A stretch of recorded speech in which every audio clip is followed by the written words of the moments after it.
Bonjour et bienvenue dans cette toute nouvelle vidéo pour les terminales ici en spécialité mathématiques mais également en maths complémentaires. Le but de cette vidéo c'est de tout simplement apprendre à déterminer un domaine de définition pour une fonction de gamme. Alors je vais vous afficher les fonctions dans quelques secondes. Donc voilà les deux fonctions et le but à chaque fois c'est de déterminer ensemble des définitions de ces deux fonctions. Donc je vais laisser mettre la vidéo en pause et ensuite on va tout simplement corriger. C'est donc correction. Alors cette vidéo elle va permettre d'introduire aux prochaines vidéos. Donc aux deux prochaines vidéos qui vont nous être très importantes pour les petits bacs, voilà, à bien maîtriser.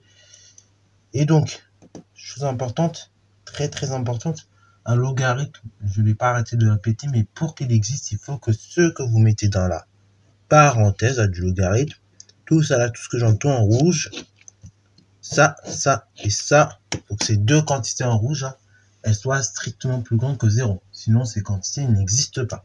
Donc, du coup, on va dire que f existe si et seulement si ou bien équivaut à x carré moins 4x plus 1 strictement plus grand que 0.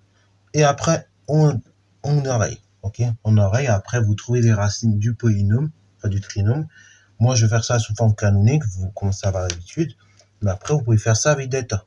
Ok, parce que delta, j'ai un petit peu trop utilisé. Vous voyez, donc on va changer un peu. On va mettre forme canonique. Comme ça, on l'utilise bien cette année. Et après, bon. Après, on change. Donc, ça fait x carré moins 2 fois x fois 2 à nouveau pour finir les entités remarquables pour avoir du 4x. Et donc, après, vous faites 2 au carré moins 2 au carré. Et après, vous retirez également, vous ajoutez là plutôt. Donc, strictement plus grand que 0. Pourquoi j'ai fait ça, ce développement? Toujours pour me ramener à une entité remarquable que je connais. La forme x moins 2, le tout au carré. Et donc, j'ai 2 au carré. Donc, moins 2 carré, ça fait moins 4 plus 1. Donc, ça fait moins 3. Strictement plus grand que 0. Après, on y va, on enraye. Donc, ça fait x moins 2 le tout au carré moins racine de 3 le tout au carré. Strictement plus grand que 0. On embraye. Donc, ça fait x moins 2 moins racine de 3 facteur x moins 2 plus racine de 3. Et on va chercher à savoir quand ce polynôme dépasse 0. Alors donc ici, les deux racines possibles, c'est 2 plus racine de 3 ou 2 moins racine de 3. Ok. Donc du coup, ici, le polynôme est du signe de A. Le nombre devant x au carré, il est positif. Ok. Comme ce nombre devant x carré est positif, et ben j'ai un polynôme qui est positif. Ok. Donc l'allure de la courbe représentative, c'est ça. Ça paraît, il est là en tête. Ok. Ensuite, donc, on a une courbe représentative retournée vers le haut. On a deux racines x1, x2. Et donc, en fait, la fonction, lorsque a est positive, elle sera, enfin, lorsque a est positive, vu le coefficient devant x carré, et ben, elle sera positive ici, la fonction, pour des valeurs entre moins l'infini x1 et entre x2 plus l'infini. Donc là, ça équivaut à quoi? Ça équivaut donc à dire que x appartient à l'intervalle suivant. Donc ici, x appartient à l'intervalle, donc vous prenez la plus petite, vous prenez moins l'infini déjà, jusqu'à la plus petite racine, union, donc la plus petite racine jusqu'à plus infini, enfin la plus grande jusqu'à plus infini. Donc là, la plus petite racine, il me semble, c'est 2 moins racine de 3, ok, donc vous mettez 2 moins racine de 3, c'est la plus petite, et la plus grande, donc ici, c'est 2 plus racine de 3, jusqu'à plus infini, ok. Et ça, donc, ça veut dire que à partir de cette, donc pour toutes les valeurs de x, ce polynôme est positif. Ok, 2 moins racine de 3, si vous voulez une valeur approchée, c'est à peu près, donc vous avez 2, vous retirez moins 1,7, c'est à peu près autour de 0,3. Là, 2 plus, on va dire, 1,7, c'est 3,7. Ok, donc ça vous donne un ordre d'idée. Voilà. Donc, ça me permet d'avoir nos deux racines et donc de conclure maintenant sur le domaine de définition. Donc, ça équivaut à df égale donc à la chose suivante, donc c'est le même intervalle que x, c'est moins l'infini, 2 moins racine de 3, exclu à chaque fois au niveau des racines, 2 plus racine de 3 jusqu'à plus infini. Voilà, donc ça c'est pour le domaine de définition de la fonction. Et puis après on va faire de même avec la fonction g du coup. Donc la fonction g, on dit qu'elle existe. Ceci équivaut à la chose suivante, ça équivaut à savoir quand x moins 3 sur 2x plus 4 est plus grand que 0. Alors là, on peut voir ça de deux manières différentes. On peut poser un système comme ça, en disant, il faut à chaque fois que le numérateur et le dénominateur soient plus grands, soient de même signe. Donc, ce qui va dire que 2x plus 4 strictement plus grand que 0 et donc x moins 3 strictement plus grand que 0. Et ça équivaut aussi à dire que 2x moins 4 plus 4 strictement inférieur à 0 et x moins 3, il faut aussi que ce soit inférieur à 0. On résout comme ça tranquillement notre petit système.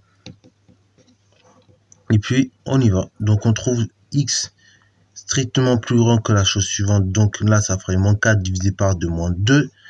Et donc, ici, x, il serait plus grand que 3. OK. Et de manière réciproque, là, donc, on trouve x donc, qui est strictement inférieur à moins 2. Et x strictement supérieur à 3. OK. Donc, du coup, ça veut dire quoi concrètement? Ça veut dire quoi concrètement? Alors, faut prendre en compte aussi une chose, c'est que à chaque fois, donc, x différent de moins 2 et x différent de 1, pas moins 2, 2. OK. Donc, oui, moins 2. Donc, c'est bien moins 2. Attention, c'est x différent de moins 2, parce qu'il ne faut pas que le dénominateur il s'annule en revanche. OK. Donc, là, on va bien être attentif. Donc, on peut savoir quand les deux éléments ils sont strictement plus grands que 0. Ok, c'est ça qu'on veut savoir concrètement. Donc, du coup, cet élément plus grand que 0, ça équivaut à x plus grand que 2 et x plus grand que 3.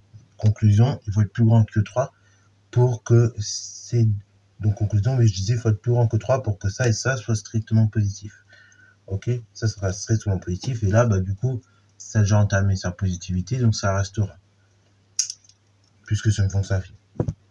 Et deuxième élément, donc on cherche la valeur de x telle que de x-4 plus x0 et x-3 plus x0. Donc on a dit que x-3 plus x0, c'était équivalent, j'ai mis dans mon sens d'ailleurs, à x plus petit que 3. Mais c'est aussi équivalent à x plus petit que moins 2. Donc on crée conclusion, faites plus petit que moins 2. Ok, pour que l'ensemble soit plus petit que 0. Donc conclusion, l'ensemble de définition c'est quoi? Tout d'abord, on peut dire que x dans ce cas-là, on va dire que x appartient à l'intervalle suivant, donc ça sera moins infini jusqu'à moins 2, union, donc de 3 jusqu'à plus infini. Conclusion, l'ensemble des définitions de la fonction, c'est de moins l'infini jusqu'à moins 2, union plutôt 3 jusqu'à plus infini. Voilà, donc ça, voilà comment on trouve l'ensemble des définitions des fonctions. Alors pareil, ça on aurait pu faire, au lieu de faire comme ça, on aurait pu directement faire un tableauting. Ok, on aurait pu faire un tableauting. Au lieu de faire ces deux étapes-là, on fait un tableauting. On regarde quand le numérateur est strictement positif, quand le numérateur est strictement négatif. Et donc, on essaie à chaque fois de faire le constant des deux pour voir quand ça s'annule. Ok, quand ça s'annule, quand c'est positif ou quand c'est négatif. Et on aura obtenu exactement les mêmes intervalles. Voilà, donc c'est tout pour cette vidéo. J'espère qu'elle t'a plu.